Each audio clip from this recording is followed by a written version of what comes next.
to find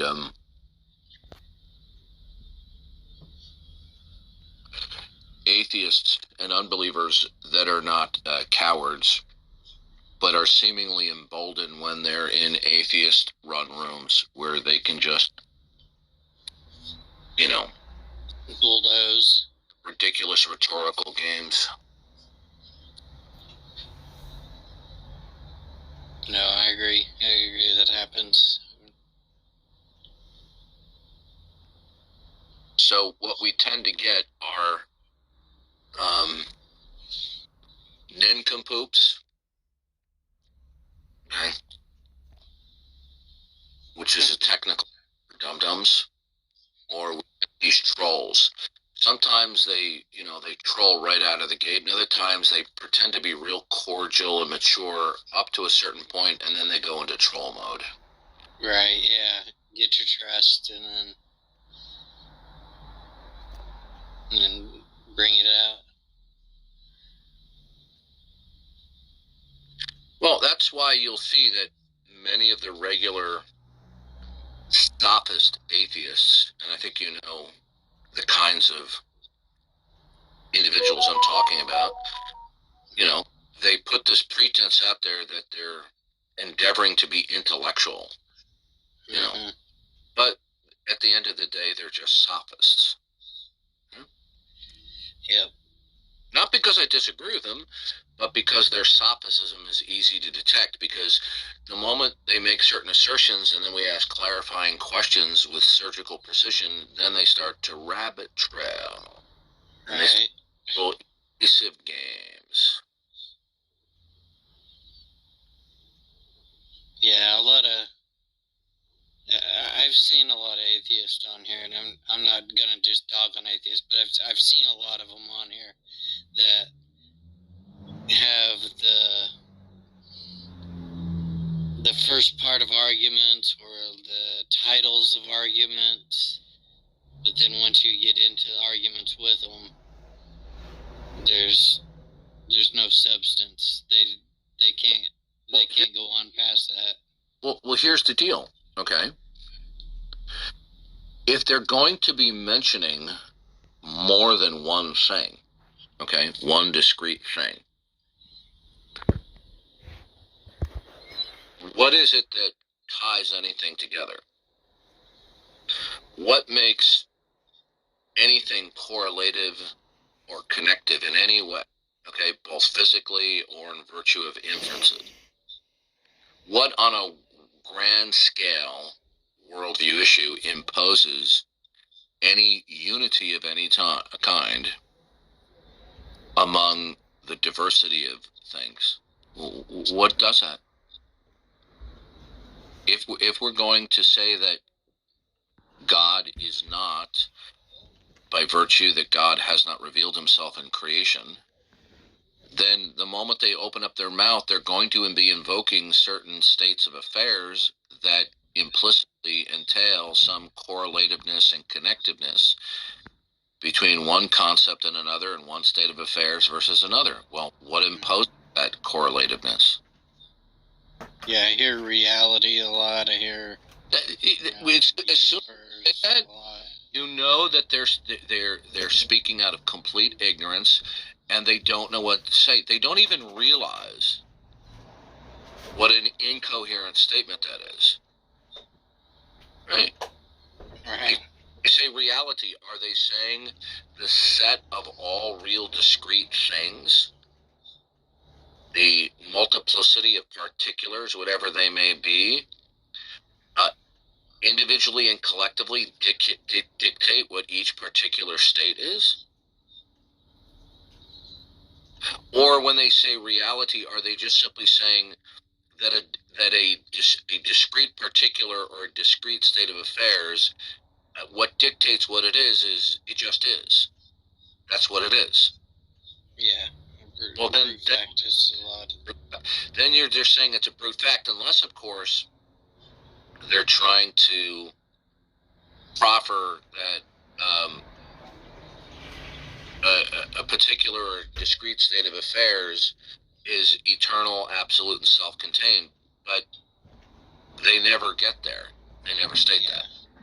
So when they and I'm not a big one on brute facts. Well, that's what you're left with, because you're either going to, within your model of reality, hold to the creator-creature distinction, Okay. or you're going to be left with brute facts, unless, of course, somebody wants to go the route of pantheism or panentheism, which is easy to dismantle as incoherent. So, how would you do that? I know one pantheist, and I've. Oh well, it's really simple. You know, their God is insane. Okay, because all of the conscious thoughts, okay, are many of which are in conflict with each other. Sure. And they're, so. I had this conversation with a panentheist yesterday or the day before, and he was just so convoluted. So there is no real creator-creature distinction, although in pantheism they will say that the world is a part of God, and there are certain aspects of God, okay, certain parts of God are not the same as the world, but the world is a part of God. And on what basis could they invoke that? Right. I was thinking of it as you had to say it twice for me to get what you were saying there. But you see, if a panentheist says, well, I'm going to assert it either by virtue of reason or intuition, well, what about the people who disagree with you? Are they not also a part of God and his consciousness and are contradicting themselves? Right. Right? So their God is insane. That's awesome. So setting aside those incoherent God concepts, right, then what you're left with is the creator-creature distinction versus brute fact. Yeah. Because without there being a creator-creature distinction where the mind and the purpose of God makes himself known through creation and through human history, then whatever facts are invoked to be, and regardless of whatever concentric explanations that we have for those individual facts or states of affairs, it will terminate in some context, which is because of I don't know. Right. That the final contextual explanation for any discrete state of affairs or particular, it's simply, it is said to exist without an external source, nor is it said to exist because it is self-contained, or theologically we would say, say. And so therefore you have brute facts. So reject the creator-creature distinction, and you're left in a world. Oops. A second. You're left in a world of brute facts, which means everything on a grand scale is uninterpretable. Now, when I say that, by the way, if you want to jump in at any time, please feel free. Yeah. I'm just listening. So everything is uninterpretable. Now, when you say that, the unbelievers, they just laugh because they look at all the academic material and scientific, and look at all the interpretations and everything. Yeah, and where do they end? Is it the mind of man does not impose ontological star, so that whatever given interpretation the mind of man gives for any state of affairs, like there's an apple on the counter, it's going to culminate into it is simply governed by bruteness. There is neither external nor internal explanation by which the final context, any particular state of affairs or particular, is. So without God, okay, and a specific kind of God that is the God of the Bible that has a character set that can provide for our having interpretability, without God, then what you have is complete absurdity. Nothing is identifiable or defensible as to what it is or why it is. I do keep hearing people argue whether God is an agent or not. What's your stance on that? Well, that's just absurd. If they want to, try to say God being a non-agent, that's a God by definition is defined as being an agent. Okay, being a person. Then they want to go and split hairs about what it means to be an intellect or have cognition or mental content and scurry down little rabbit trails to stall, dodge, and delay and filibuster. Which we saw back years ago on Google Plus how many times the little weasels did that.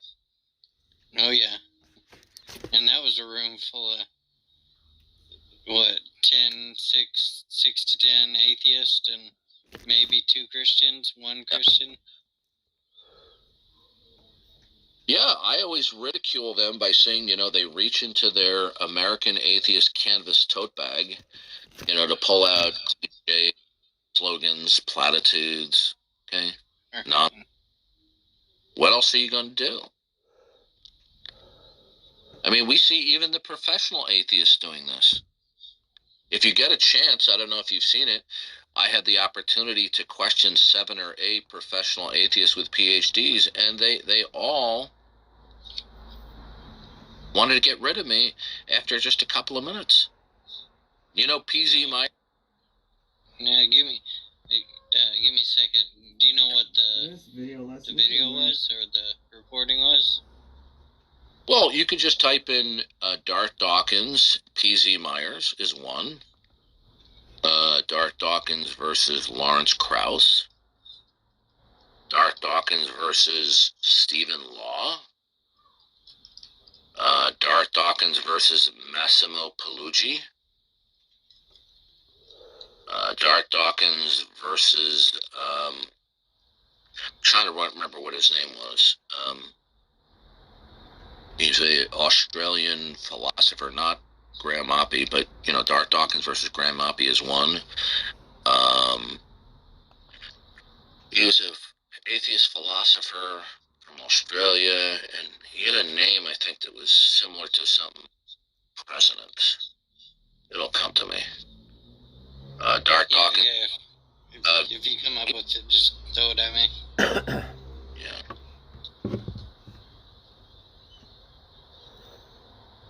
Who was the guy who took over after when Lincoln was shot?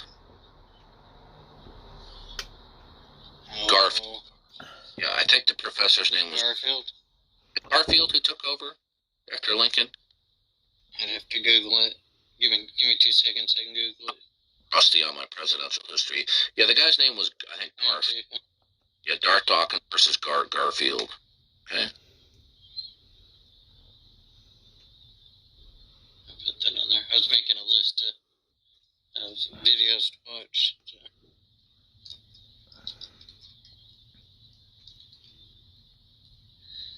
So I can actually watch some real debates. I mean, just think about it. Let's just, for the sake of argument, say that the Christian worldview is true. Okay? Just for the sake of argument.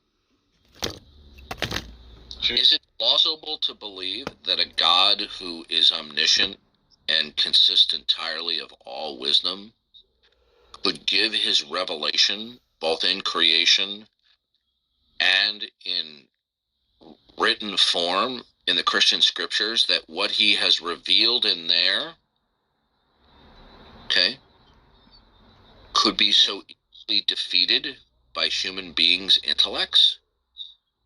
Right. And by the way,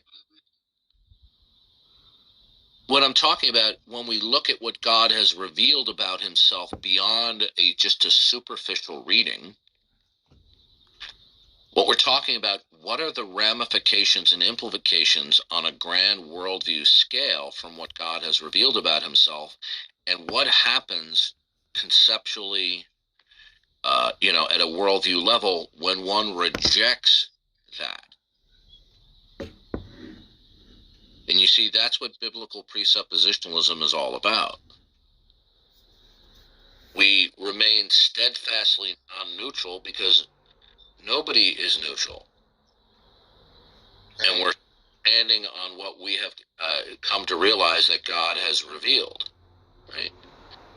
So if God says, in the beginning, God created the heavens and the earth, and so on and so forth, where God talks, he created the stars and everything else, he created the seasons, etc.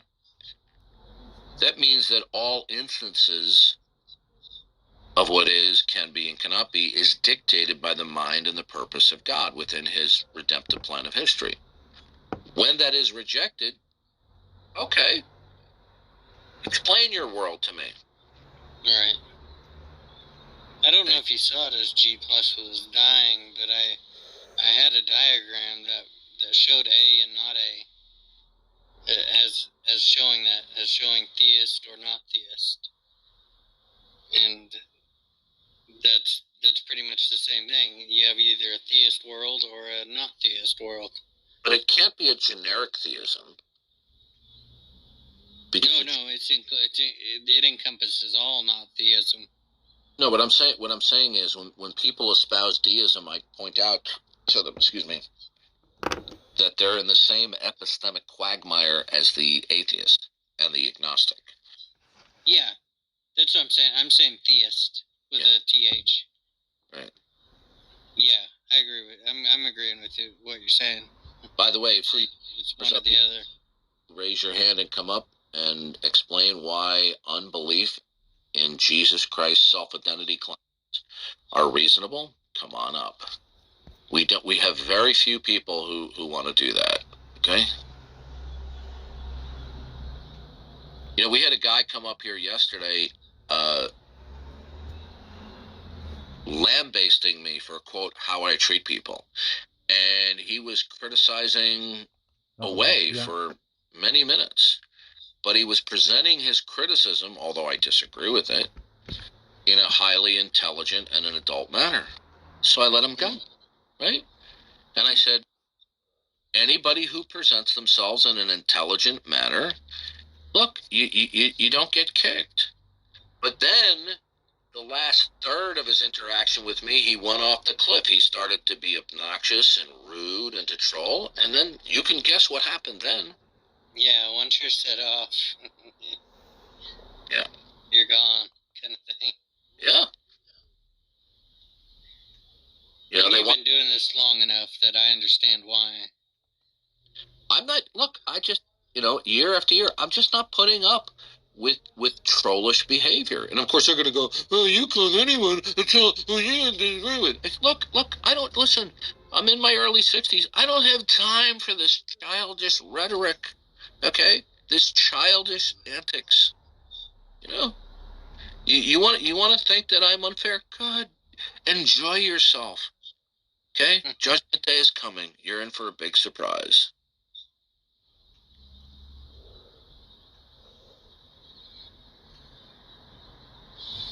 But you see, the people who don't want to resort to the trollish tactics, both overt or covert, okay, they're few and far between coming up. Welcome, Stephen. Good to see you again. Good to see you too, Darth. I always get a kick out of your avatar. It's a good one, isn't it? That's a very Simpsons-esque, head. Futurama, actually, his other series. But is that kind of like an offshoot by the same cartoon? They're neighbor the same creator, but they're not connected in any significant fashion. I can say to you that I have never, and I'm not saying this as a badge of honor, but I've never watched even an episode of The Simpsons. You're not missing a whole lot. So what would you like? I can't believe they stayed on for so many years. It's still going. Is it really? Yeah, they're like on season 25 or something. Jeez. Well, you know what? I was going to say when you produce stuff that at least has some quality, you can keep it going as long as there's an interest. But then again, there are shows that are just pure crap that continue too. So Yeah. I mean, look at Well, the watch Oprah it. That's what matters. Look at the Oprah Winfrey show. That went on, and it was I agree just with that. real emotional claptrap. I can't believe she became as famous as she did with what she did, and Well, it has to do with syndication. Okay, that's it. Yep. Right? She brought in Now, the money. Oprah Winfrey is a stupid person, but neither do I think that she's this brilliant businesswoman. right. She struck gold, to use a metaphor, see, a lot of you guys probably don't know this, but when she started out, she was just a news reporter in the Chicago area. Mm-hmm. And she decided to rip off the format of Phil Donahue's show. Do you guys know who Phil Donahue was? Oh, yeah. Yeah. Phil Donahue, as much as I dislike the guy, actually had an original format where he would bring a guest on, interview them, take questions of the audience, and really try to be devil's advocate, with the guest. And she, ripped off that form. And He then was one of the originals. But you see, after that, when that started to run dry, Sorry about this. she went to Shock Talk TV, And then when the market got saturated with this Shock TV, including people like Geraldo, just doing Springer, she decided to differentiate herself from the Shock TV format and to do this touchy-feely new age stuff, which would appeal to a lot of the female crowd, the tear-jerking stories, and there was a lot of viewers for that, One of my favorite little facts about Oprah Winfrey is one of her favorite shows was when she gave away a car to every member of the audience. You get a car. In reality, it was only a 1-year lease on the car, and then it would cost the audience member more to buy the car from the show than off the lot. Nice. Right. So it wasn't really what they were presenting it to be. Yeah. And she brought Dr. Phil into. I kind of like Dr. Phil, but he. I was not. He goes towards the female audience too. That is not what you told my producers. That is not what's on my card. Right. You want me to get them out here?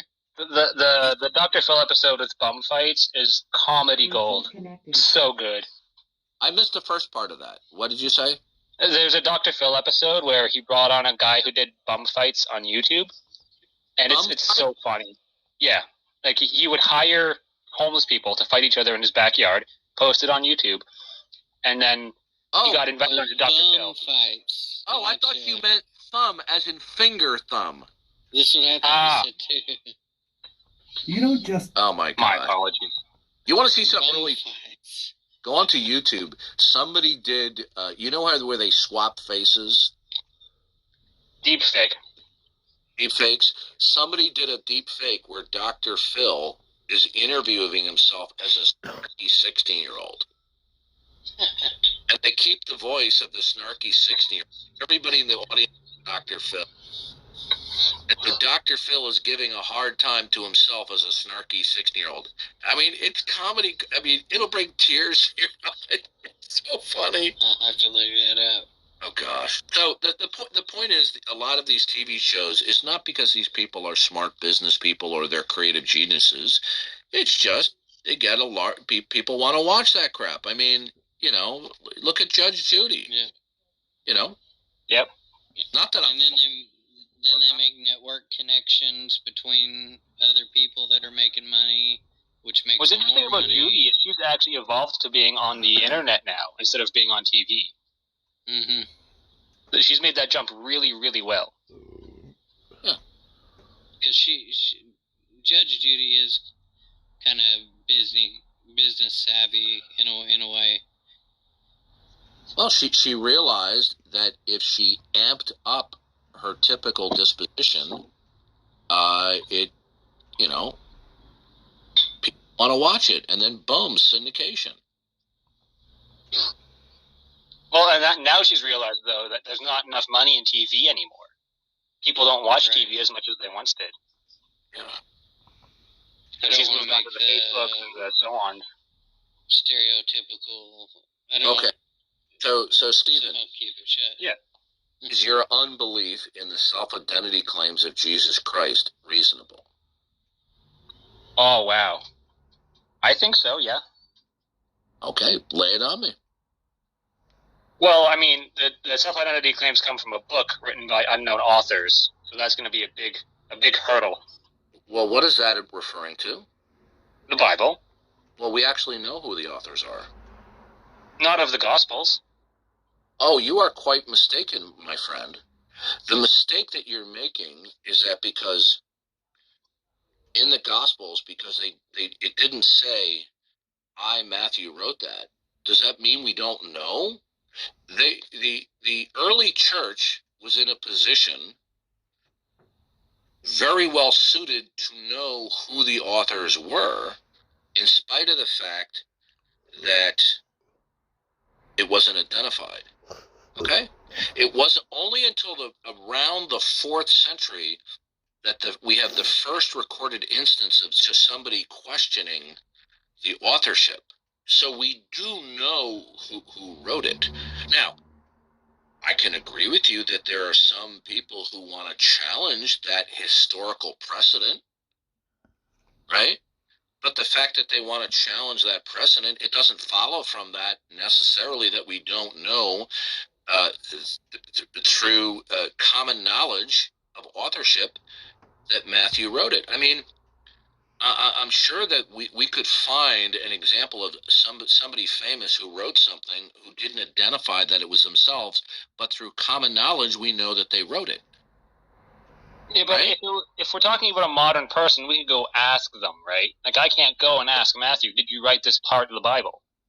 There are instances that if I were to be interested in looking it up, I can find that there would be plenty of instances where, let's say, an essay or a short story or something where somebody, let's say, wrote anonymously or wrote under another pseudonym, where they never publicly acknowledged that pseudonym with themselves. But we know through common knowledge that they wrote it. But nobody disputes that. The point is this. Do you think that within toward the end of the 1st century and the 2nd century, they were not in a very close position to know who wrote what has become to known as the Gospel of Matthew? You know what? The early church may have known who wrote which Gospels. I could see that there's an argument there, because there's 200 years or so maximum between written and being in the church. There's unanimity as to who wrote the Gospels only until the first instance where a question was raised. Now, so when you reject the Bible because you say, well, unknown authors, okay? The fact of the matter is the Bible is a package deal. It's a composite worldview. So your position is that it's reasonable. When I say the identity claims of Jesus Christ, by extension, this includes outward what he recorded to say, and it includes the writing of the biblical authors. So when you reject the Christian worldview that it's reasonable, when you're rejecting the identity claims of Jesus Christ, it is the same thing as rejecting the Christian worldview and including the Bible. So how is anything reasonable in a not Christian worldview? Through the methods of logic and reason?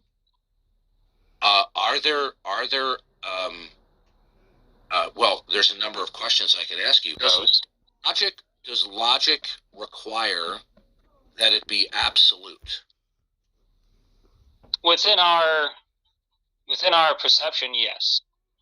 Okay. And Well, no, actually, probably even beyond that, probably. okay, does logic require that in a world of stuff that there be some correlativeness and connectiveness between particulars or discrete states of affairs?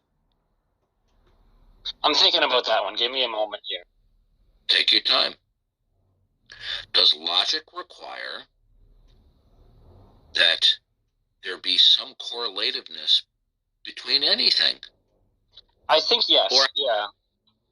the converse, could logic be a viable thing in a world where nothing individually is correlated or connected in any way, physically or conceptually, to anything else?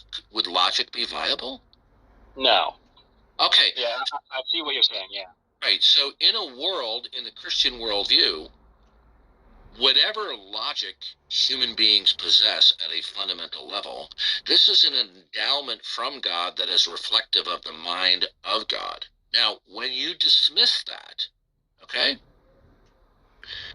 and logic requires a world where there is various levels of unity among the diversity of things, since you reject that Jesus Christ is Lord and Creator himself and that he institutes and secures the unity among diversity, is the unity that is a prerequisite for logic, is it real? Sorry, real in what sense? That it's actual as opposed that it's simply an imaginative state. So am I imagining reality as being connected, or am I not doing so? Whatever unity at various levels that you and I will, I'll use the word presuppose, or is implicitly there, everything that we say, is that unity real, or is it just simply imaginative? It's real. It's real. Good. Good. Do you accept that Jesus Christ is the one who imposed that? No. Good. Then what makes it real? What makes the connections between all things real? What makes whatever unity among diversity of things real? Since it's not Christ, then what is it? I'm not sure there has to be a thing that does that, because like there is connections between real things. Even so, is each instance of unity a, which means to be that it exists in and of itself. It is absolute, invariant, and internal. Could you unpack that a little bit for me? I've heard the "say" thing before, and I still don't fully understand it. Aste is just a theological term meaning that whatever possesses aseity means it's self-contained, non-derivative, non-dependent, okay, absolute within itself. So if you're going to invoke that there's a state of affairs, okay, does this state of affairs exist derivatively, or does this state of affairs or entity, is it eternal and absolute within itself? Derivatively. Okay, well then you're going to, in order to explain how it's real, what makes it real, as opposed to you're imagining that it's real. You do know what nominalists are, right? I have not a clue. A nominalist is somebody who doesn't believe that universals are actual, that it's just a human convention. That's an interesting thought, but there are things which appear to be universal at the very least. Whether they are or not might be a harder question. How is unity among diversity? Now, I'm not questioning you because I don't believe that unity isn't real. I certainly believe that it is. I believe it's God-given and God-sustained. But you don't believe that. So I want to get down to brass tacks in your worldview, since you claim you can exercise logic, and you already admitted that logic requires that there's going to be unity among diversity. What makes the unity real? Is the unity God-given and God-sustained, or is the unity a brute fact where it is simply invoked to exist without external or internal justification that it exists?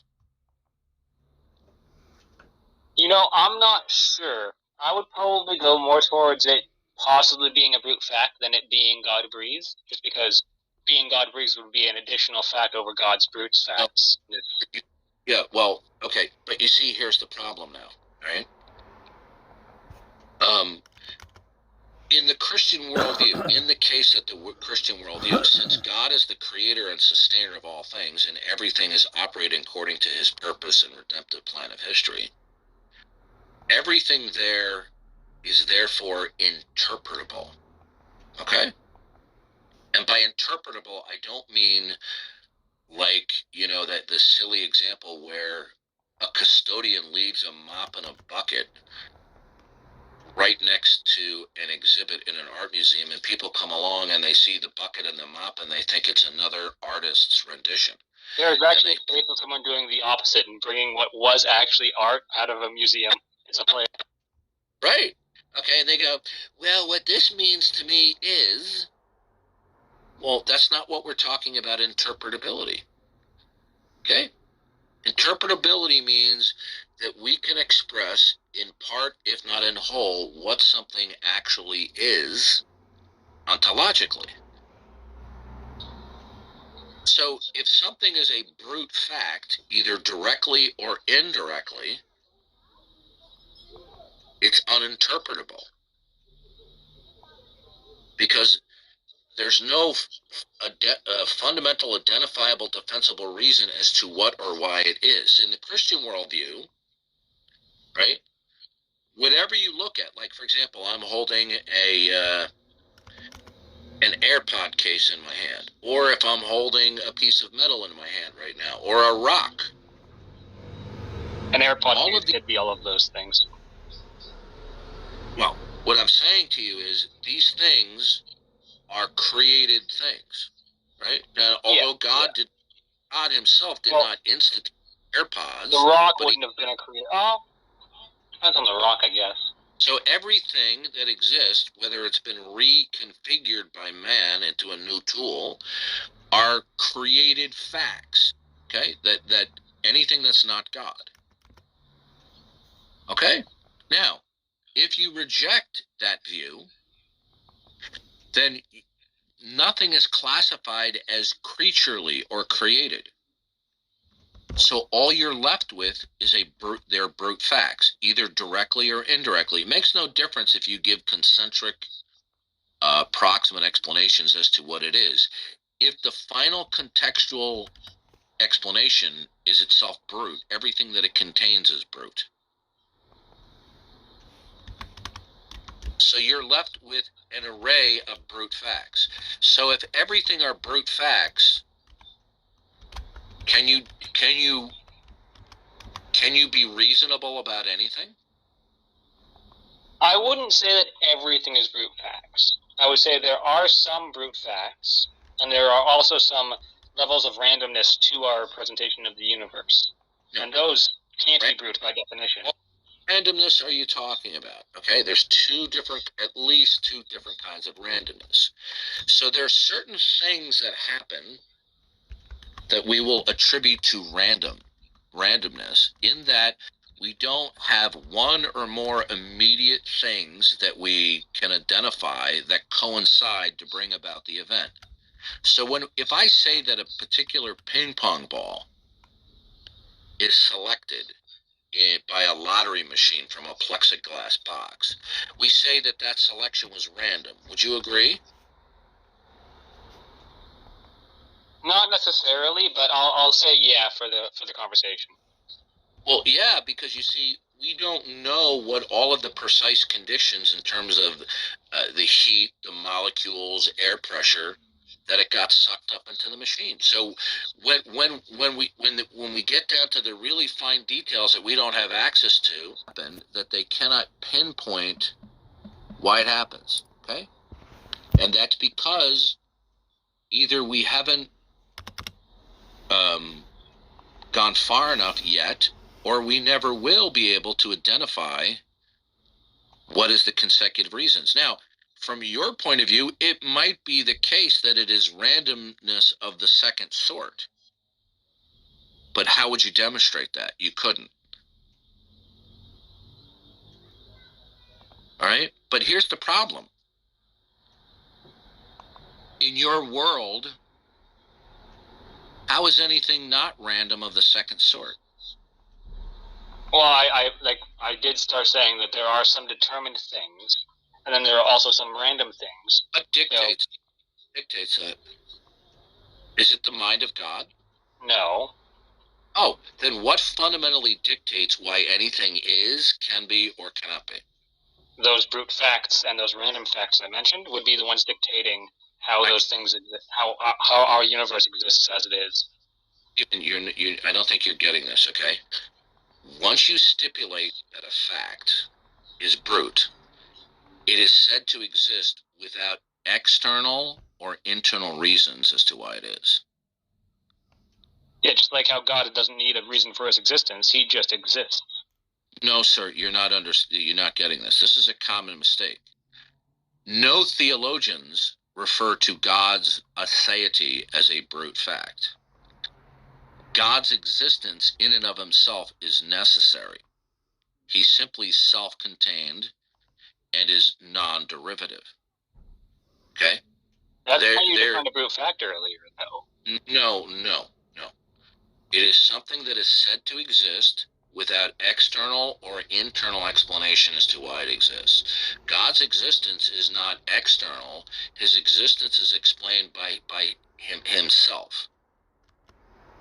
He is without beginning. Well, I would say those brute facts are also without beginning. But then they wouldn't be brute facts then. Okay? So then are you then asserting that there are some things that are absolute in and of themselves? They're unconditionally non-dependent, non-derivative, and eternal? Yeah. And on what basis could you justify that? Well, there must be some eternal thing, right? I don't think nothing could ever exist. It seems like an impossibility to me. Not the issue. So, if you are going to invoke that a particular is itself absolute and eternal, what is your justification that that particular is? So we're talking about the concept of some particular fact, and how would I know whether it's infinite past or not? Do you invoke that which you are communicating to us is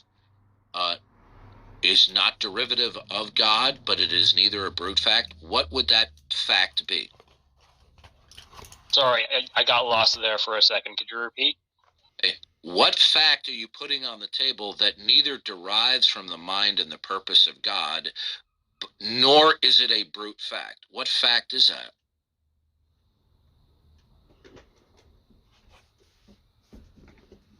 I would probably go with the fact that I exist. Because that's not brute, it's derivative of my mind. No. Your consciousness, did it begin to exist? Oh yeah, definitely. Okay, so did your consciousness exist from something external? Yeah. Okay, well then we're done. Then it's derivative. Therefore, it's not eternal. It's not self-contained. No, but it's a fact I can't be wrong about, though. No, you're not focusing. Okay, I ask for you to put on the table a fact that neither derives from the mind and purpose of God, which you reject, nor the fact in question is brute. Okay? So my existence does not depend on God, and it's not brute. If it's neither created nor brute, then the fact in question itself must be absolute within itself. What fact is that? How is my existence not absolute to me? That sounds like absolute in itself is fulfilled by that. The parameters of the question. That's kind of like when somebody says, well, that's true for me, but not for you. All that just simply means is they're saying, I believe it. So I want to know is, what singular fact is absolute within itself? And by absolute, I mean that it is unconditionally non-dependent and non-derivative. What is it? Okay, no, I see what you're saying there. Like, my existence would be dependent on, my belief that I exist would be dependent on my existence. Now,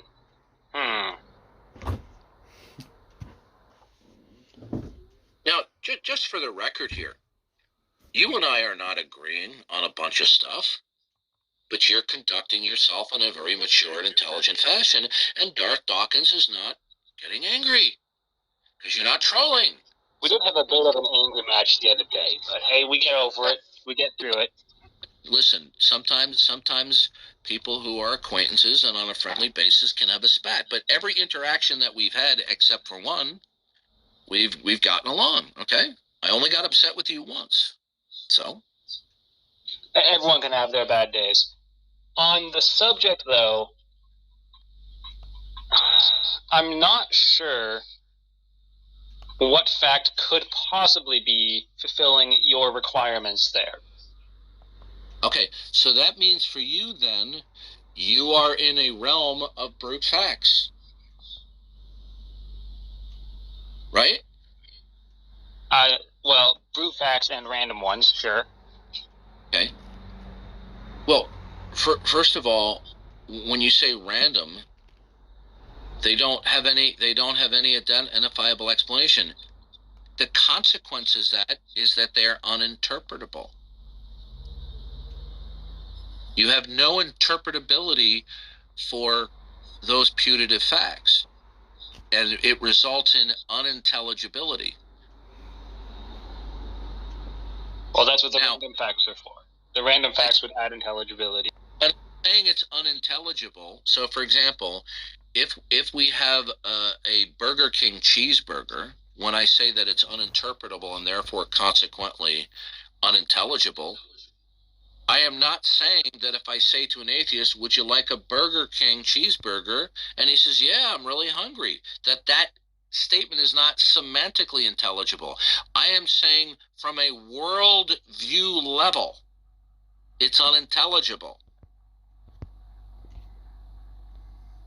I am not saying that semantically it is unintelligible. So you are in a world with an array of brute facts, right? Is there anything that is not a brute fact in your world?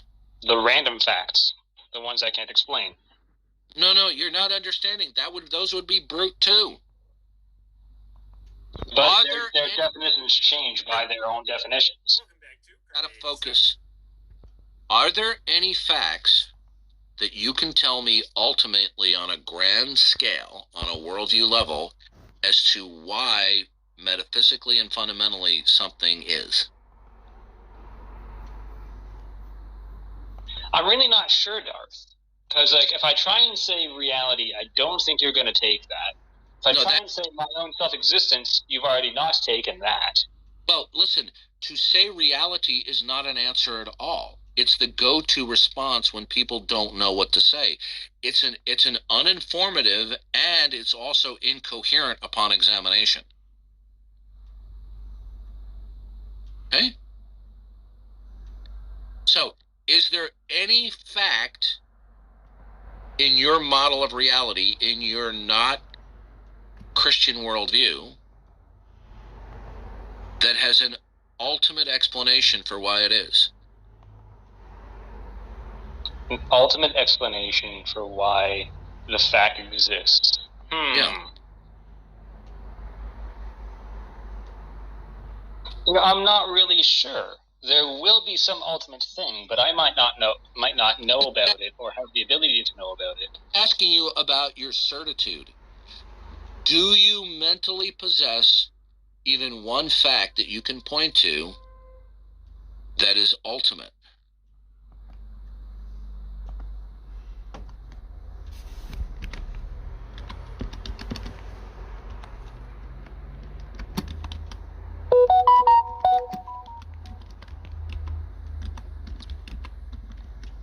See, you don't have one, do you?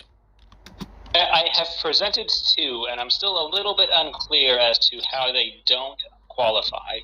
You've brought up some bruteness and some potential problems with that. You brought up your consciousness, but you said your consciousness is derivative. So that gets eliminated. Well, but I am 100% certain of my consciousness, though.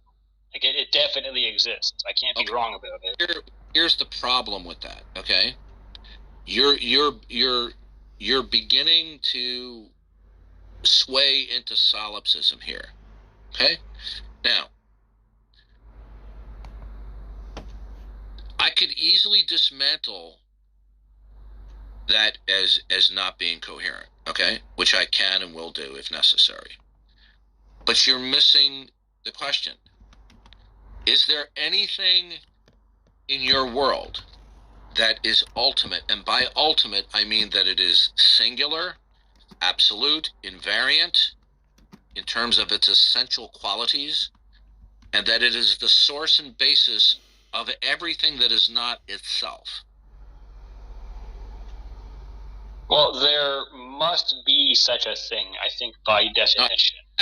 There must be. I ask you, do you have something that is identifiable and defensible? No. Okay, so the consequence of that is, for every fact that you invoke, those facts, individually or collectively, will be directly or indirectly brute facts. Every single one of them. Do you understand? I think I see what you're saying. Do you accept, therefore, in your rejection of the Christian worldview, your rejection of Jesus Christ's self-identity claims, that he is the creator, he is the savior, and he is the Lord, and he calls you to repentance and faith in him? When you reject that worldview, all you are left with is an array of brute facts. Do you want to dispute that?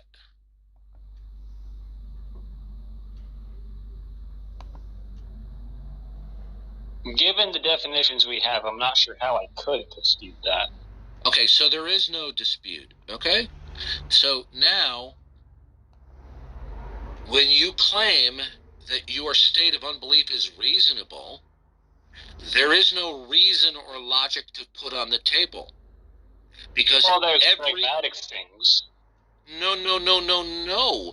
Because pragmatic things entails correlativeness and connectiveness, but there's nothing identifiable that imposes that. But I could be pragmatic about those pragmatic things being connected. You're begging the question right now. Pragmatism presupposes that there is various levels of unity among diversity of things, and that there is some correlativeness and connectiveness between one particular and another. So this is why I brought up the issue of ultimacy versus things that are contingent.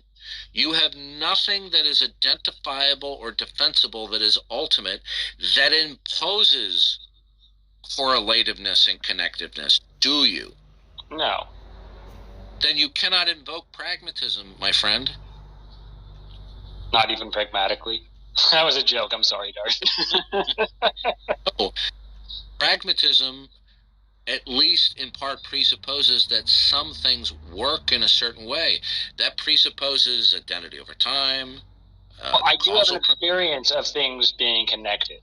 Like, that's definitely true. No, sir, listen to me. Here's the problem, okay? When you say you have an experience of that, what you're talking about is that you are having certain consecutive mental states, right? Yeah. Okay. Now, are all of the consecutive mental states that you refer to as I, me, whatever, are they unified by something concretely? Concretely? As opposed to an abstract unification. No, they're concretely connected to my consciousness. Those discrete mental states at T1, T2, T3, 4, 5, okay? Are they unified in some way? Yeah, they're unified to my consciousness. Okay, and so how do you know that that's begging the question. That's actually what I wanted to ask you about, Darth, if you don't mind. Yeah, just wait a second. Yeah, because no problem. I don't mean to be rude. I want you to jump in here, but I'll have a Joe Biden moment, all right? No problem. See, what you're saying is they're unified, okay, but that's how you're defining your consciousness. Your consciousness equals the unification of all of the discrete the chronology of mental states.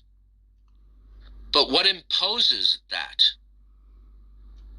Physics, I guess. Well, that's another problem. You haven't shown that there's anything that imposes that unity, other than the fact that you believe it. You see, in the Christian worldview, okay, God creates us as beings, and that our mental states are unified by our being made in the image of God. God is the one who imposes the unity among diversity of things. But when you claim that your consecutive mental states are unified by your consciousness, you're just telling me definitionally. What you're saying is that your consciousnness is the set of consecutive mental states. Yeah? Is the set, are all the members connected concretely? Or are they connected abstractly, which you are then referring to as you? I'm going to say both, actually. There is a conceptual connection and also a literal one. Okay. What is it then that fundamentally imposes actual unity among diversity in your world? Do you remember when you already answered that question? You said you had nothing identifiable. But now you're singing another tune. Well, but I can identify how physics reacts and how it could be holding my consciousness together.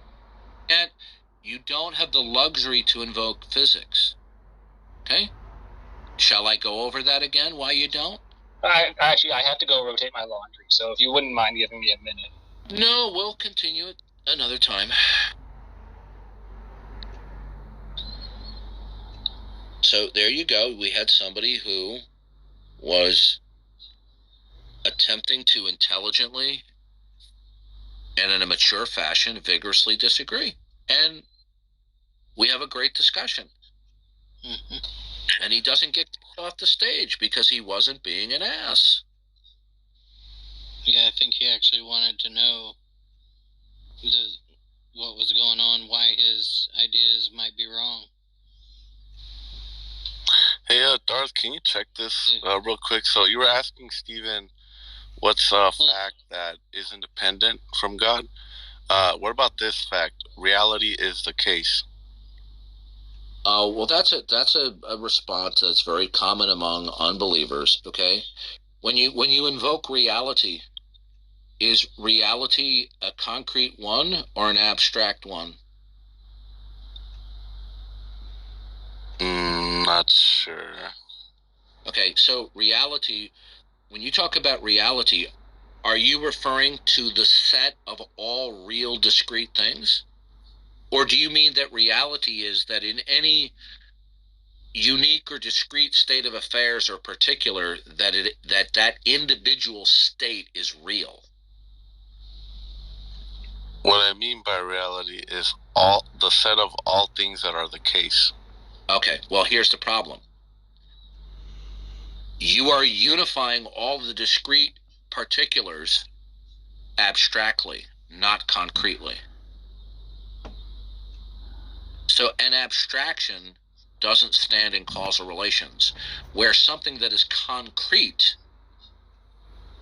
can act in causal relations. So for example, what if I had a whole bunch of, suppose I had, for the sake of discussion, 10,000 little wood chips, right? And all of these wood chips are floating in space. But you refer to every wood chip 1, 2, 3, all the way up to 10,000. You refer to it by a single term. Okay? Well, the oneness of the many is abstract. It's not concrete. Okay? Now, to give you a kind of poor analogy, and I realize it's poor, imagine that all of the wood chips are all glued together. Okay? They're unified by something concrete rather than abstract. Okay? And so now the glue and the wood chips are now a discrete entity that you can refer to concretely as a one, even though individual parts could be separated.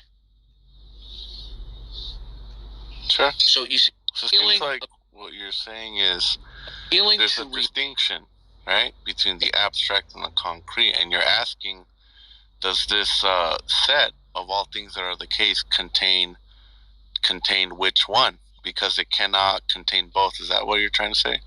That you can't have concrete and abstract?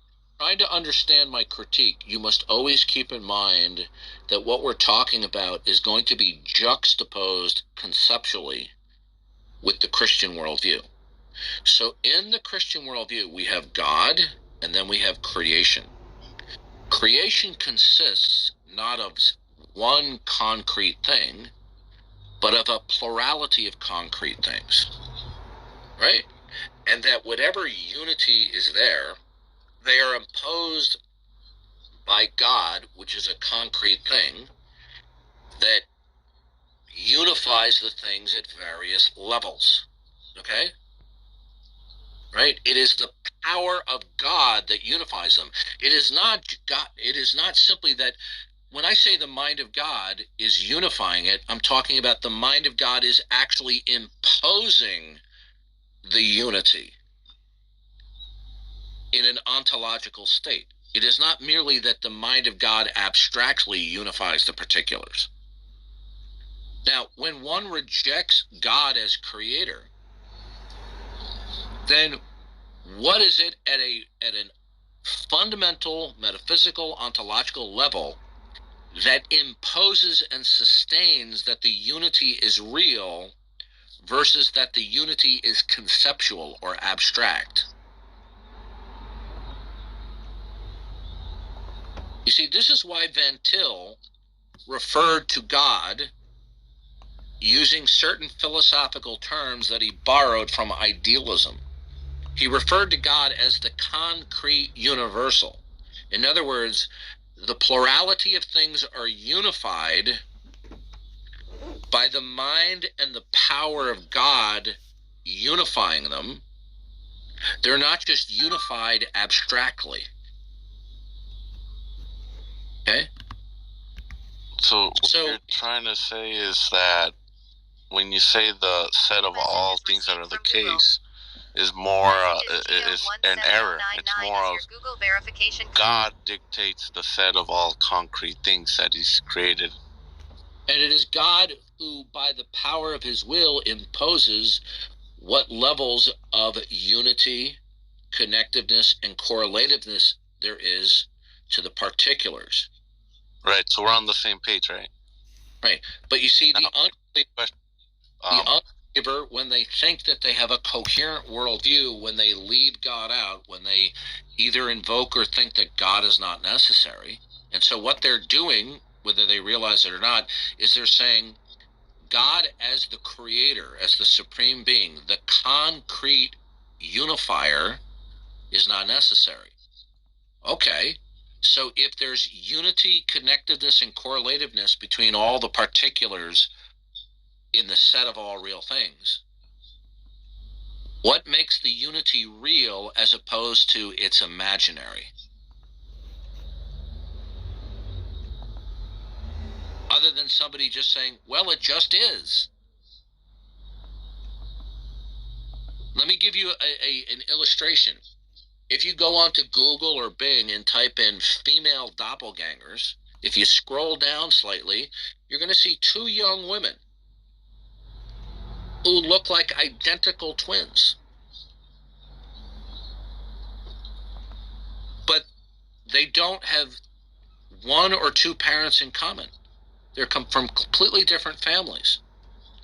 Somebody could come along and look at their presentation and conclude that because of its presenting appearance, that they are unified, that they are either siblings, that they're either fraternal twins, or they're identical twins.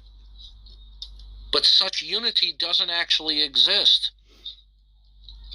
The person thinking that they're identical or fraternal twins is abstractly imposing that on them, thinking that the unity is real when it is not. Do you understand the illustration? Yeah. Now, this can apply on a grand scale. Either the unity at various levels, when we think about our world, the various levels or categories of unity, either they're real or they're not real.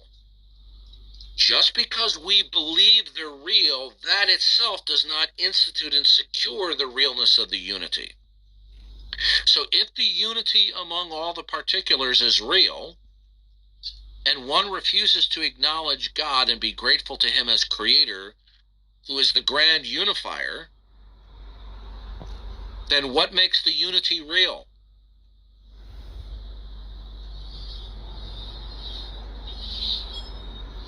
This is why the Bible says they turned from what God has revealed about himself in creation, and their foolish hearts were darkened. They turned then to worship the creation. So when an unbeliever, rather than acknowledging that God is, by virtue that he has revealed himself in creation and through human history, refuses to acknowledge God, and they say reality, that is the same thing as worshiping the creation. So in other words, when we say, or anybody says reality is the case, all the things that are the case, God wouldn't fit in there in that subset, because if God fit in that subset, then there would be multiple, and it would conflict with God's power and definition. If God is within what we call reality, then reality itself is an abstraction. Okay? By abstraction, okay? So if God could not be concretely within reality, as opposed to being abstractly within there, because then God would no longer be God. Exactly. So there would be a conflict if God is part of the set of all things that are the case. So when we say to somebody, "Oh, you don't want to acknowledge that God is the creator," then we say, "Oh, okay. Then what is it that institutes and secures what is, can be, and cannot be?" And because they don't know what to say, even the PhDs, I have asked PhDs this question. Right? PhD atheists. So can you repeat the question? What is it that institutes and secures every instance of what is, can be, and cannot be? That would be God. Right, but when they refuse to acknowledge God, the Bible says this: they are without excuse.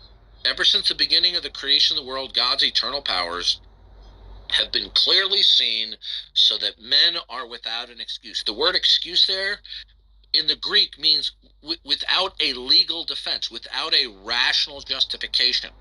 without evidentiary support. It says their foolish hearts were darkened and they turned and worshiped the creation. Well, what is the creation? That's what they call reality. It's not God. Reality is what determines everything. I think this is a good conversation because it highlights the importance of God's sovereignty. That God has to be the primal, has to be the beginning. You can't put reality first.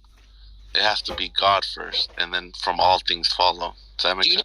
A number of years ago. Wait, are we on the same page? Yeah. A number of years ago, when I was discussing the issue of God vis-a-vis reality, I said in a light conversation, well, God is not, quote, in reality. Because God is not derivative and dependent upon anything, okay? God is in reality in an abstract sense, where if we abstract the set of all real things, but I was trying to make the point that God is that he is unconditionally non-dependent. God is not in anything concretely. Okay? And everything that exists that is not God is derivative and depends upon the mind and the power and the purpose of God. But you see, there were sophist atheists who purposely were misconstruing my words to contradict my belief in God by saying, well, God's not in reality, therefore God doesn't exist. I mean, it's asinine. So the contingency argument makes the case for that. Yeah. So when we say, do you accept that Jesus Christ has revealed himself as the second person of the Trinity? He is the creator of all things along with the Father and the Spirit, and that he upholds all things by the power of his will. When you reject that, good. Then when you reject a composite worldview, which the Christian worldview is, then when you start talking about your world with the pretense that it's meaningful, intelligible, interpretable, and that it involves variety, diversity, and unity, I want to know what imposes that. If it is not the mind and the purpose and the sovereignty of God, what is it? Well, they have nothing identifiable or defensible, and they know they don't. But since they don't want to admit that they don't have anything. So what do? They go to an ad hoc maneuver, the dog ate my homework, and they say reality. I have a quick question for you that I was trying to bring up before. That whenever you were saying, I can't remember your exact words, you were saying that connecting between non-particular things. Do you know what I'm talking about? Yeah. Why is there any unity at various levels? What imposes that? How would the law of identity play into that?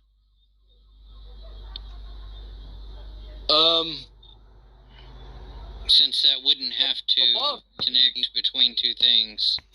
The law of identity would just simply be something is what it is. Right. Okay. But you see, usually when we refer to that, we're talking about something in a time index. But you see, then once that concept spans a time index from T1 to T2 to T4, whatever, okay, then we're talking about identity over time. Right. Okay? And so when we were talking before about Stephen, and he was saying that his consciousness is what unifies the mental states at T1 to T5, right? His consciousness there is not an explanation of what unifies each of those mental states. And if he says, well, it's my brain, okay, well, what unifies that? Lord? Uh-oh. Trouble just rolled in. Hey, I'm back here, Dart. I was actually going to hop off. Yeah. But I did like our conversation. I'm going to think some more about your question about what is, can be, and cannot be. and what sustains those potentials. And let the record show you and I did not agree on certain things, and yet Dawkins didn't fly off the handle. Okay? Because you conducted yourself like an adult. Yeah, I do appreciate that, Darth. I hope you have a good night, man. Yeah. Okay. Go ahead, Mr. Otangelo. Yes, Darth, I came in just when I saw your picture, precisely wanting to ask you about what you were just talking about. And I want that you try to clarify that, because I have actually difficulties to understand that concept which you always bring up in regards of the one and the many. Okay, what are you having difficulty with? Well, when you talk about that, then I mean, you know that I am an evidentialist. So I think when you are talking, when atheists say, well, all there is, it is reality, then you ask, well, what is it? That's almost a non-informative, trivial statement. Right, and I see you always answering with that group math, the one and the many, what composes reality and so forth, right? Yeah. And I have difficulty to follow that rationale. Okay, I'm going to send you a link here. Okay, just give me a second. Yeah, same here. Matt, Yester, told me what book to get. It's something that advances Van Til and Bonson. It's on Amazon. I forgot the book title, but yeah, I'm going to send you a link, Otangelo. Okay. Can you send me one too, Darth, so I can look at it too?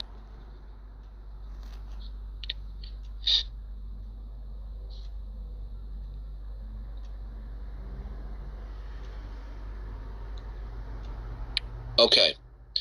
Otangelo, Aiden, I want you to go to that link and go to the Van Til folder. In the Van Til folder, there is a book called The One and the Many by Rousas Rushnuni. Okay? Okay.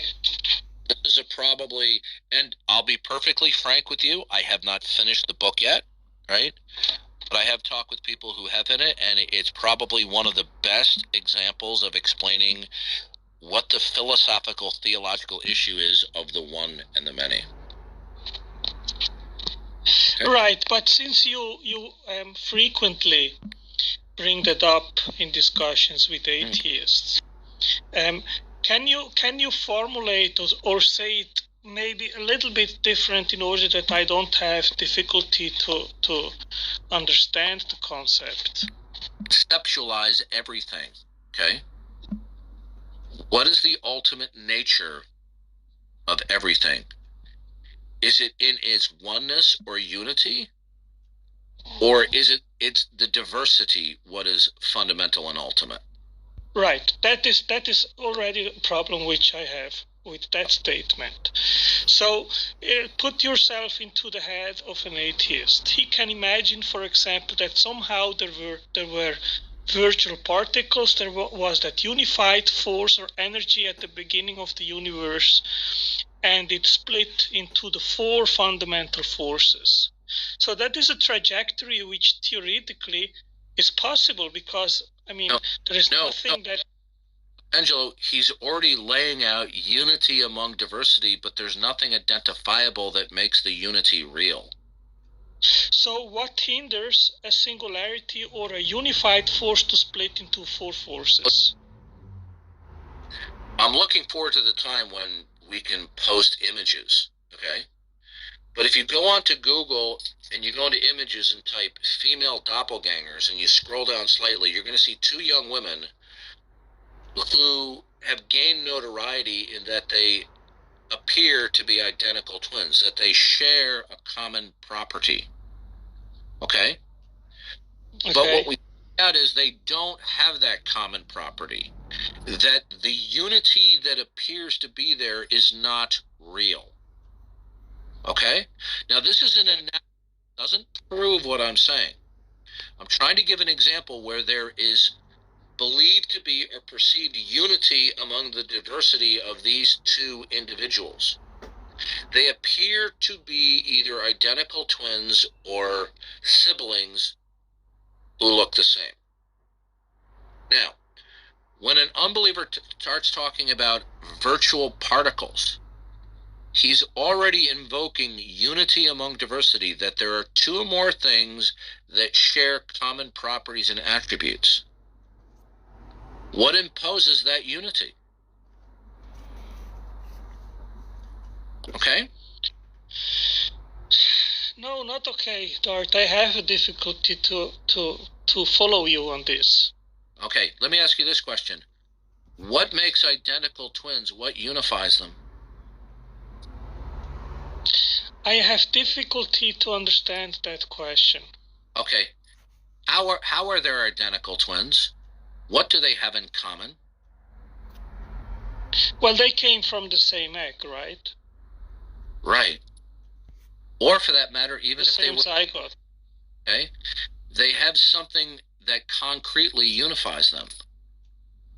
That is the zygote, right? Which splits into the two twins. Unification is from something concrete, not an abstract unification. Okay. Okay, now suppose these two doppelgangers went to court and one of them was arrested for drunk driving. And the judge says, how do you plead? Not guilty, Your Honor. He says, well, I have you, here on videotape, and you say, Your Honor. Can I stop you, Dart, just to... what you are saying basically that the diversity has to come from a unified thing. Is that correct? What concretely unifies any particulars that you give the same label to? Is the unification concrete or abstract? So what you are saying is that basically everything has to start from one single starting point. Is that correct? The thing is, inevitably, when we say things, we're invoking unity among diversity. So if the unity is real, right, if there is a state of affairs or a particular that is sharing in terms of its properties and attributes unity with other things, what actually institutes and secures the unity, as opposed to that the unity is imaginary? Yeah, I think I am starting to get where you're going with this. What you are saying is that the state of affairs of diversity hasn't been always that state of affairs of diversity. Is that correct? There's no unity to speak of beyond their imagination, because there's nothing identifiable and defensible that institutes and secures the realness of unity among diversity. Okay, I have again difficulties to follow you here, but can you agree on what I just said? That if there is diversity, it has to come from unity. Is that correct? Oh, Tangelo, do you have any brothers or sisters? No. Okay. If somebody has brothers or sisters, what makes this sisterhood or brotherhood real? Is it imaginary, or is there something concrete within history, right, and in the present, that imposes the actual unity among diversity? Yeah, they are diverse, but they come from the same father and mother, right? So they share the same starting point, let's say, correct? Suppose I went around, because you and I have striking intelligence and good looks, although you're a bit better looking than I am. Suppose I went around and I said that we are actual physical brothers and siblings. Would that be true? No. Okay.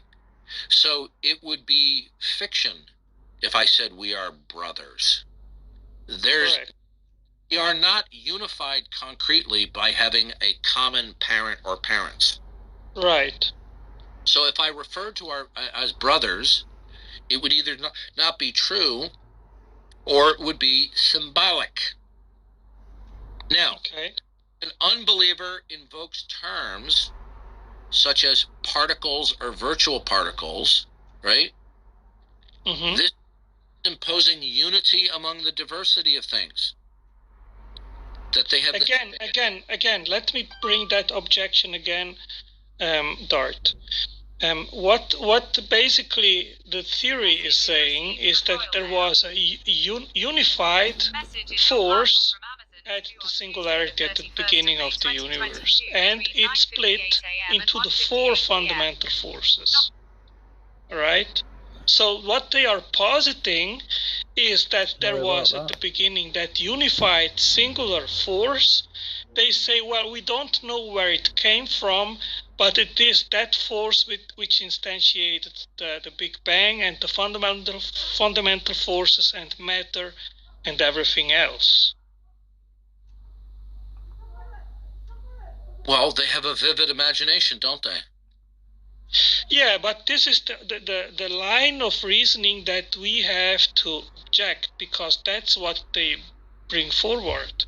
Interesting you should say that, because right now, hold on a second, I am reading a book called Dismantling the Big Bang. Okay? And if you want to read it, that is in the uppermost folder of the link that I sent you. It's called Dismantling the Big Bang. You're sending it on Discord, Dart? No, I sent you a direct message here on Clubhouse with a link. If you go... Okay, I'll check it out after our conversation, okay? Yeah, and if you want to read that book, I'm about, let me just see how far I am through this. I'm about, I would say a quarter of the way through the book. It's very good. It's called Dismantling the Big Bang. But you know where I am going with this? I think we need to meet atheists where they are. And we need to actually address what they are claiming. And what they are claiming is that there was that unified force at the Big Bang, which we don't have an explanation for, and they are simply fine with that. Oh, Tangelo, I'm going even deeper than you are. I'm showing is they have no grounds for interpretability for anything. Okay? They have no grounds. What does that mean, Dart? Do you understand? Listen. Do you accept in Hebrews 1 and in Colossians 1, I believe 17, it refers that Jesus upholds all things by the power of his will? Do you accept that? Yes, of course. Do you accept that? Yes, of course. Jesus is the creator and the sustainer, and he upholds all things by the power of his will. Right. And in him we move and have our being, Acts 17, right? Well, we have an explanation for the force which was at the beginning, while atheists don't. They just leave it as an open question. I mean, how many years have you heard? Well, we just don't know yet, and we are perfectly fine with it. Oh, Tangelo, you're not listening to me. I'm not the one confused. Okay? I'm trying to explain to you that you are attempting by piecemeal to stymie them. Now, it's good as far as it gets, but it's not completely devastating. You need to devastate them. Okay? Now, since they reject that Jesus Christ upholds all things by the power of his will, then when they invoke unity among the diversity of things, which they will do when they open up their mouth, there is no ontological defensible basis for them to defend that the unity is real. And since they cannot defend that the unity is real, they forfeit their ability to speak intelligibly even about particles. I don't understand what you just said. I'm being very sincere with you now, okay? I'm just telling you, that thing of unity, amongst diversity, I don't understand what you are saying with this. What I know is that at the beginning there was a unified force for which we have an explanation, which is Christ, which is eternal, and he has the power to instantiate potential power and actualize it. Ortho-potential. I've heard this all from you before. You're not focusing. You're stuck on your issue. I'm going to a more deeper fundamental problem. That's what I'm trying to understand. Okay, look. What is fundamental is this. Do you understand that when Van Til says that God is the all-conditioner, he is the concrete universal, God is the one who instantiates everything, right? Okay, yes. Now, does God impose whatever unity there is among the diversity of things? Yes. Is that unity real by virtue of God? Yes. Okay, when an unbeliever starts talking, he will inevitably, directly or indirectly, explicitly or implicitly, be invoking unity among the diversity of things, right? Yeah, I still have difficulty with these terms that God imposes unity in the diversity. To irritate me because you're not following me.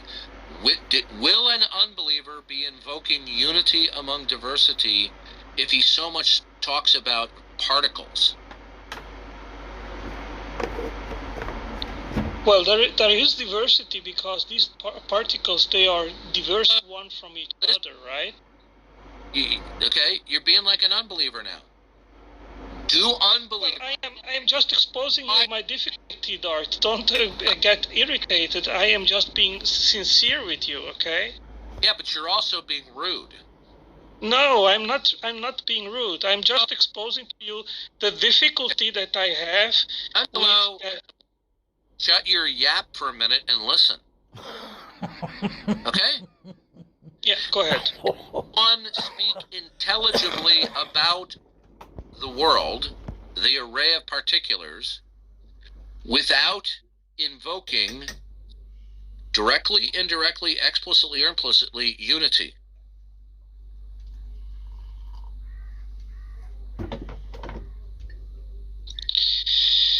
Okay, there is one unified source which instantiates this diversity, right? No, you're not answering my question. Focus on my question. Can one speak intelligibly if there were no actual unity whatsoever? I'm sorry. I'm not understanding what you're saying.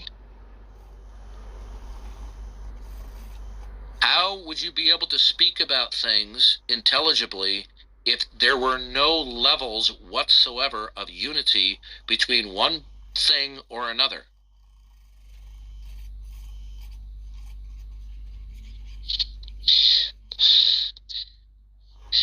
Well, there is unity, but in what sense do you mean unity?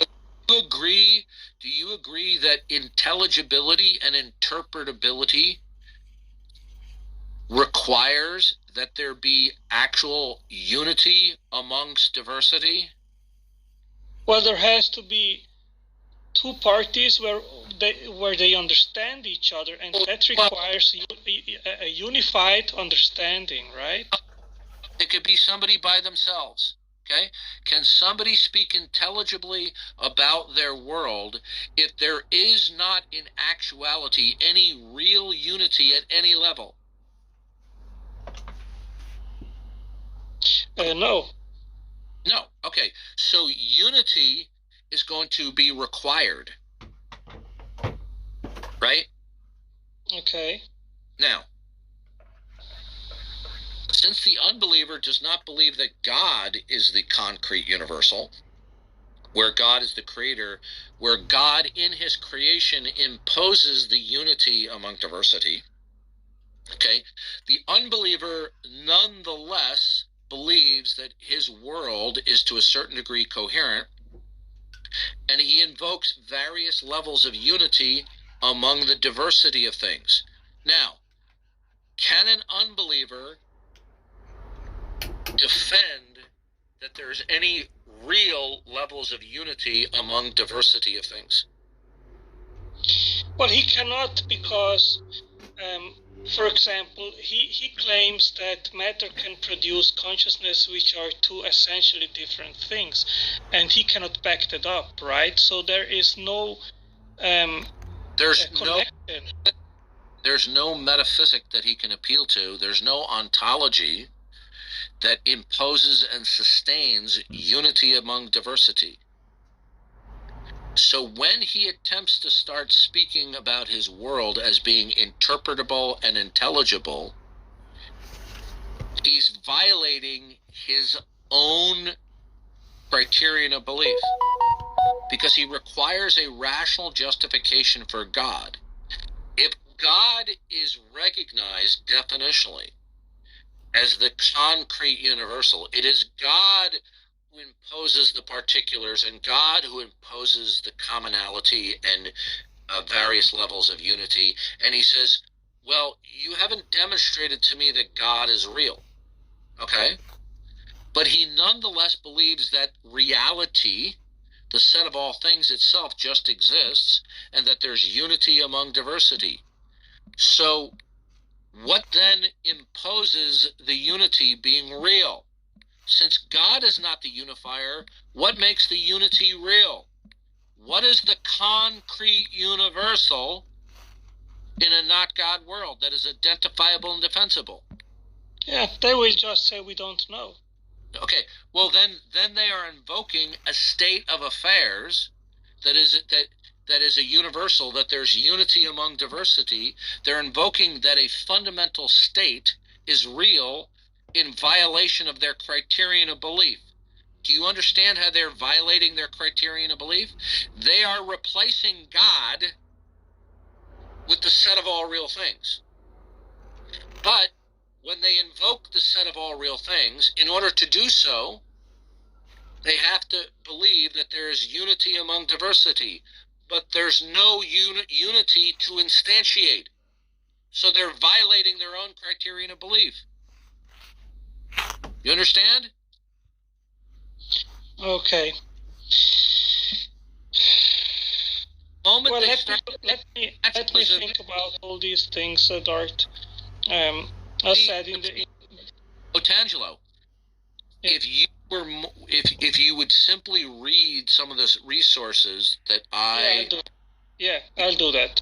You need to read, for example, you're smart enough, read Van Til's Apologetic, okay, which is Bonson's magnum opus, okay? He covers I'll do that. Okay? Yeah, I'll dive into that. I'll try to understand better these concepts. Places the creation. What I think is important, Dart, is that atheists understand it too, because otherwise you're just talking past each other. Well, I explain the same thing every single day. If God is not the one who is the grand unifier, the creator, then what is? And if you don't have an answer to that, it's game over, lights out. Because they want to claim that they can think and reason and speak intelligibly about their world, but in their rejection of God as the creator, they forfeit their ability to speak intelligibly about their world. What is hard to understand about that, Otangelo? Yeah, the thing is, they can always resort to we don't know yet, and that's what they constantly do. That's not an answer, because of course it's not. But that's how they simply avoid the God proposition, right? What they're now doing is they are now transparently violating their own criterion of belief. They are invoking. Look, when it says they turned and worshiped the creation, now they will not identify, quote, reality as creation. So I'll substitute the word reality for creation, since they don't like that word. When they reject God, they are replacing God, okay, as God being self-contained and coherent within himself, and God imposes the unity among diversity in creation. When they reject God, they are replacing God with, quote, reality, or the set of all real things. Okay? Right. Yes. It's not coherent. And I'll tell you why. Is because there's nothing identifiable that imposes the unity. So naturalism, if you will, or the set of all real things that excludes God, okay, the set of all real things by which you exclude God is dead in the water. Okay, it's not coherent at all. Yeah, there is also no state of affairs, as you say, that imposes that, like, for example, that our universe, that is just one universe. There could be different realities which are completely disconnected one to each other, right? Because you are so steeped in evidential apologetics, you and not that evidential apologetics is without merit, but because you're so steeped in it and you have yet to dig into the Bonson explication of Van Til's expansion of what Scripture says, okay, you're not getting it. You got to get rid of your what I like to call the stinking thinking of evidentialism. Okay, we are going to a more rudimentary issue. Okay, for example, I could dispute the issue of evolution with somebody, but I could just pull the rug out from under them, saying, in order for you to believe in evolution, you have to believe in the causal principle. What causal principle in your world? Can they talk about evolution without the causal principle, Otangelo? No, they invoke natural selection. No. But you see, natural selection presupposes the causal principle. Right. There has to be a cause. So they say to the other, okay, so is the causal principle real? And they'll say yes. They say, good. What makes it real? The selection. No, you're not. See, now you're not getting it. You're not getting it. Selection require. Do you know what the causal principle is? In philosophical terms, everything that begins to exist has a cause. No. What the causal principle is a bit more simple, where we just simply say, whatever event there is, there's a cause. Now, it's very closely related to that. Okay, for every event. Okay. Although what you just said is not that far off, right? So in order to talk about evolution, you have to presuppose that there are biological regularities. But in order to presuppose biological regularities, you have to presuppose the regularity of nature. But in order to presuppose the regularity of nature, you have to presuppose that there is the causal principle. That when there are events, there's a cause for events. And there has to be a grounding of the stability of the laws of physics, of the order, of the regularity. Listen, when I spoke with Lawrence Krauss, you're acquainted with Lawrence Krauss, right? Lawrence Krauss said, we don't need God. We can explain everything through the laws of nature. Now, I could have quibbled with him about the deficiencies in his reasons for explaining that. But rather than do that, I went to the jugular. I said, Dr. Krauss, what is it that is fundamental and ultimate that institutes every instance of what is, can be, and cannot be? Do you know what his answer was? Yeah, you've said that many times. Well, I don't know, right? That's right. So if he doesn't know what it is that dictates any instance of what is, can be, and it cannot be, then he's not in a position to say that he doesn't need God, nor would he be in a position to say that laws of nature can explain everything or anything for that matter. Yep. And with one fell swoop, I pulled the rug out from under him. That's why he got rid of me. Okay? Yeah. So rather than dispute with him evidentially of the inadequacies of his model, I went to the heart of the matter. Okay? Look, do you know what a Moab is? It's the mother of all bombs. Have you ever heard of that?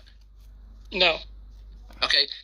It's one of the largest conventional bombs that they make. And one of the things that certain Moabs do, okay, is when the bomb reaches a certain altitude above the earth, it has a primary explosion that disperses fuel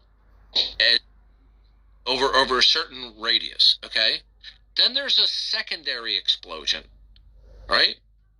And it's not just the shock wave that killed, it's that this device sucked all of the oxygen within a certain diameter, killing everything that's there.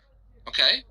So if the shock gets you, the sucking all the oxygen out of the air temporarily kills what's there. Right? Okay.